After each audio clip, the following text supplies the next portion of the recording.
Magandang gabi po, Luzon, Visayas at Mindanao. Patong-patong na paglabag ang nasita ng mismong hepe ng Land Transportation Office sa driver ng SUV na gumamit ng blinker kahit bawal at wala pang plaka ang sasakyan. Nagpakilala pa umanong sundalo ang driver pero napag-alamang may warrant of arrest pala at nahulihan ng isang replika ng baril na may mga bala. Nakatutok si Marisol Abduraman. Mismong si Transportation Assistant Secretary at LTO Chief Marcos Lacanilao ang sumita sa driver ng SUV ito na gumamit ng blinker. Nakasabay ko siya sa EDSA, nagbi-blinker.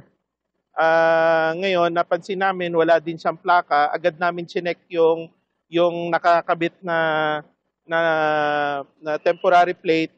Apparently, walang record. Kaya agad nilang pinara ang sasakyan. Nagpakilala siyang sundalo. Binigay niya yung ID niya at driver's license. Hindi yun ang nagbibigay ng karapatan sa kanya na gumamit ng ganyang blinker.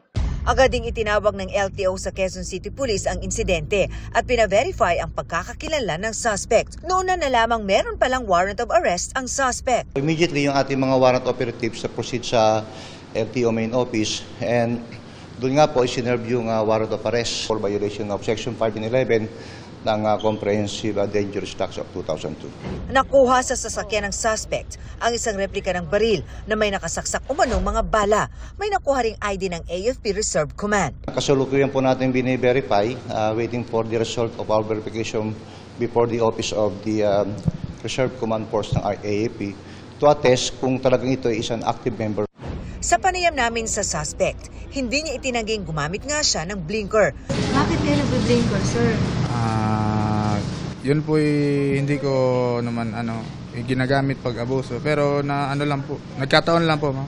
Dati umano siyang reservist. Bakit po kayo mayroong replika ng 9mm at may live ammo? No comment na po ako doon, ma'am. Bukod sa kanyang mga paglabag sa LTO, sasampahan ng reklamong paglabag sa illegal possession of ammunition ang suspect. Para sa GMA Integrated News, Marisol Abduraman, nakatuto 24 oras.